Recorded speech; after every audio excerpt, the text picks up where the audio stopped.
মানে আপনি যদি মনে করেন টাকা পয়সা না থাকা মানে হচ্ছে আমি অনেক বড় আল্লাহওয়ালা, ফকির মানে আল্লাহওয়ালা, মিসকিন মানে হচ্ছে আল্লাহওয়ালা। নো, কাদাল ফাকরু ইয়াকুনা কুফরান, দারিদ্র মানুষকে কাফের বানিয়ে দেয়। টাকা কম থাকলে মানুষের মধ্যে কি ঢুকে? কুফরি ঢুকে। বাংলাদেশের প্রেক্ষাপটে আপনি দেখবেন সবচেয়ে বেশি নামাজি কি রিক্সাওয়ালার আর কাজের বুয়ারা, আর যারা ইয়েতে থাকে ওই যে বসতেই থাকে তারা সবচেয়ে বড় আল্লাহওয়ালা। আপনার কথা বুঝেন না মনে হয় আমার, কিন্তু কোনো আওয়াজই তো নেই আপনাদের, ঘটনা কি? সব ক্লান্ত হয়ে গেছেন নাকি? তো সবচেয়ে বড় আল্লাহওয়ালা কি এরা? আপনি তাদেরকে মসজিদে কোথাও খুঁজে পাবেন? একজন মসজিদে খুঁজে পাবেন না। দেখবেন এরা মসজিদে নাই, এরা দিনও বোঝে না, ইসলাম বোঝে না, কিচ্ছু বোঝে না। তার মানে দারিদ্র মানুষকে কাফের বানিয়ে দেয়। দারিদ্রের কারণে সে ইসলাম বুঝতেই পারে না। দারিদ্র থাকলে মানুষ আল্লাহর ইবাদত করতে পারে না। সে কারণে দারিদ্রের সাথে ফাইট করতে হবে আপনাকে। আলী রাদিয়াল্লাহু বলেছেন, দারিদ্র যদি কোনো মানুষের নাম হইতো তাহলে ওই লোকের আমি জবাই করে ফেলতাম।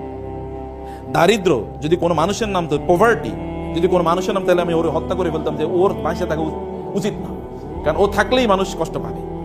অতএব এই কারণে আমি তাকে হত্যা করে ফেলতাম।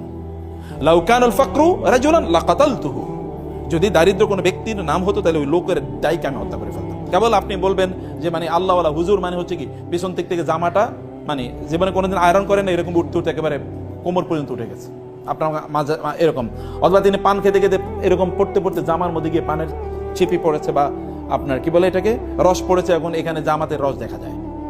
অথবা তিনি ভিক্ষা করবেন যে আল্লাহুম্মা সাল্লি আলা মুহাম্মদ, আমার একটু টাকা পয়সা দেন। আপনারা মনে করছেন যে একজন আল্লাহওয়ালা দিনদার মানুষ ভিক্ষুক, দিনদার মানুষ হচ্ছে কি তিনি একেবারে দুনিয়ার মধ্যে তার কোনো মানে দুনিয়ার সাথে কোনো সংস্পর্শ নাই। আমরা মনে করি জহুদ মানে যে লোকটা খুবই আল্লাহওয়ালা, মানে তার দুনিয়ার প্রতি কোনো ভালোবাসা নেই। এ লোক আল্লাহওয়ালা না, কেবল আপনার আল্লাহওয়ালা, আল্লাহরই বুঝে নেই, মানে আল্লাহর দিনই বুঝে নেই।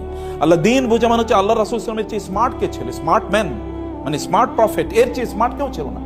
রাসূল সাল্লাল্লাহু আলাইহি ওয়াসাল্লাম তিনি সম্পদের কি মালিক ছিলেন না? অবশ্যই ছিলেন সম্পদের মালিক। আপনি খাদিজাতুল কুবরা রাদিয়াল্লাহু তাআলা আনহা, তিনি যখন রাসূল সাল্লাল্লাহু আলাইহি ওয়াসাল্লামকে বিয়ে করেন, খাদিজাতুল কুবরা তো মিলিয়ন অফ তার টাকা ছিল, টাকা কই? এগুলো সব তিনি রাসূল সাল্লাল্লাহু আলাইহি ওয়াসাল্লামকে দিয়ে দিয়েছেন। তিনি কি কাজে খরচ করেছেন that is a different issue, কিন্তু তিনি ফকির ছিলেন না, গরিব ছিলেন না, সেটা তিনি ছিলেন না। তার সম্পদ ছিল। জিবরিল এসে বললেন আমি উহুদ পাহাড়কে আপনার জন্য স্বর্ণে রূপান্তরিত করে দিই। তিনি বলছেন না, দরকার নাই, না দরকার নাই।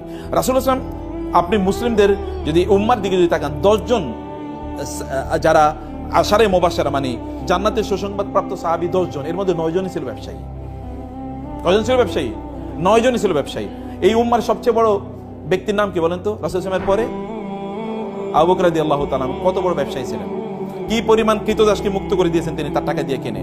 এই উম্মার 2 নম্বর ব্যক্তি হচ্ছেন ওমর রাদিয়াল্লাহু তাআলা, ব্যবসায়ী ছিলেন। এই উম্মার 3য় সবচেয়ে বড় ব্যক্তির নাম কি?